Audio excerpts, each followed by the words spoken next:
एक बार एक जादुई जंगल में सैमी नाम की एक शरारती छोटी गिलहरी रहती थी। एक दिन उसकी नजर दो प्राचीन ओक के पेड़ों के बीच स्थित एक रहस्यमय दरवाजे पर पड़ी। अपनी जिज्ञासा का विरोध करने में असमर्थ सैमी ने एक गुप्त सुरंग का खुलासा करते हुए दरवाजे को धक्का दिया।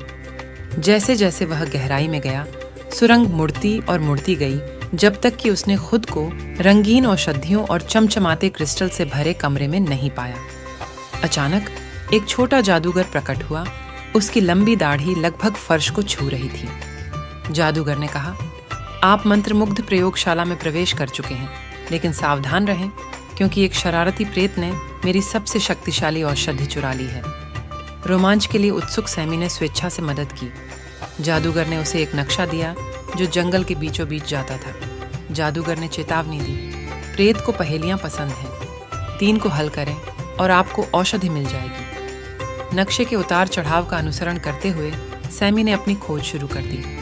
रास्ते में उसे बात करते हुए पेड़ और शरारती परियां मिली, जिनमें से प्रत्येक उसे सुलझाने के लिए एक पहेली पेश कर रहे थे। जैसे ही सस्पेंस बना, सैमी ने एक एक करके सुराग समझ लिए। अंततः एक छुपी हुई घास के मैदान में उसका सामना प्रेत से हुआ। शरारती प्राणी मुस्कुराया और आखिरी पहेली बोली।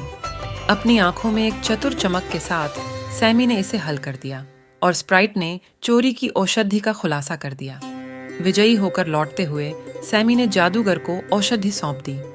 पुरस्कार के रूप में जादूगर ने उसे एक जादुई बलूत का फल उपहार में दिया, जिससे उसकी एक इच्छा पूरी हो गई। सैमी ने कृतज्ञता से भरे हृदय से मंत्रमुग्ध जंगल में चिरस्थायी शांति की कामना की। जादुई जंगल को एक बार फिर सद्भाव में छोड़ दिया। छोटी गिलहरी नायक बन गई और जंगल के प्रत्येक प्राणी ने उसके साहस और बुद्धि का जश्न मनाया।